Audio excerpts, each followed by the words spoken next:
اگر کسی business family سے کوئی بچہ کھڑا ہوتا ہے اور جب وہ دین کا کام کرتا ہے تو وہ اس میچورٹی کے ساتھ, اس کانفیڈنس کے ساتھ جا کر پوری دنیا میں دین کا کام کرتا ہے, جو عام مبلغ کے لیے آسان نہیں ہوتا. میں تمام والدین کو کہتا ہوں, لوگ کہتے ہیں ایک بیٹا میرا جناب ڈاکٹر ہے, ایک بیٹا میرا لائر ہے, ایک بیٹا جناب میرا بزنس سنبھالتا ہے. میں نہیں کہتا کہ جناب یہ کام غلط ہے, مگر خوش نصیب ہیں وہ والدین جو یہ کہتے نظر آتے ہیں کہ میرا ایک بیٹا عالم دین ہے, میرا بیٹا مفتی اسلام ہے, میرا بیٹا جناب دین کا مبلغ ہے اور جا کر لوگوں کو نیکی کی دعوت دیتا ہے. کوئی ایک بیٹا تو ایسا رکھو نا جو مرنے کے بعد بھی آپ کے لیے صدقہ جاریہ کا باعث بنے. کہتے ہیں خاندان میں ایک ڈاکٹر ہونا چاہیے, سچی بات یہ ہے کہ فیملی میں ایک عالم دین ہونا چاہیے, حافظ قرآن ہونا چاہیے, کیونکہ حدیثوں میں یہ مضمون موجود ہے کہ حافظ قرآن اپنے گھر والوں میں سے 10 ایسے لوگوں کی قیامت کے دن شفاعت کر کے انہیں جنت میں لے جائے گا جن پر گناہوں کی وجہ سے جہنم واجب ہو چکا تھا. عالم دین جب جنت میں جائیں گے تو انہیں روکا جائے گا کہ رک جائیے اور لوگوں کی شفاعت کیجیے, انہیں بھی اپنے ساتھ جنت میں لے جائیے.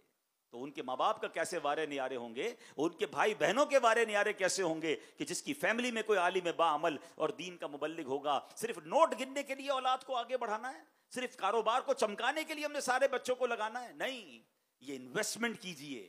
ہاں, اور ایک اور بات اشارتاً عرض کر دیتا ہوں کہ اگر آپ یہ طے کریں کہ آپ کے بیٹوں میں سے کوئی ایک بیٹا آپ دین کے لیے وقف کریں تو اس کو اتنا ہی سپورٹ کریں جتنا کاروبار کرنے والے کو بھی سپورٹ کریں.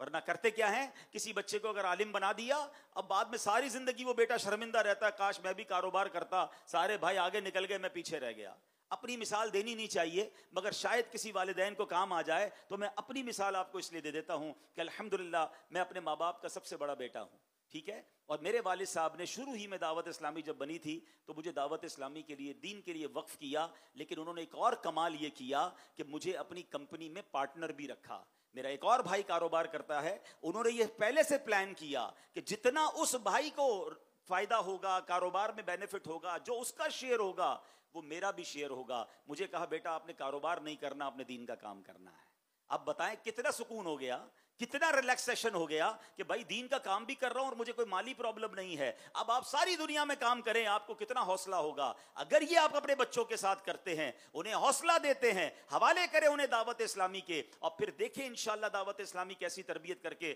آپ کی آنکھوں کا نور آپ کے بیٹے کو بنائے گی, اور انشاءاللہ دنیا بھر میں وہ آپ کا سر بھی فخر سے بلند کرے گا.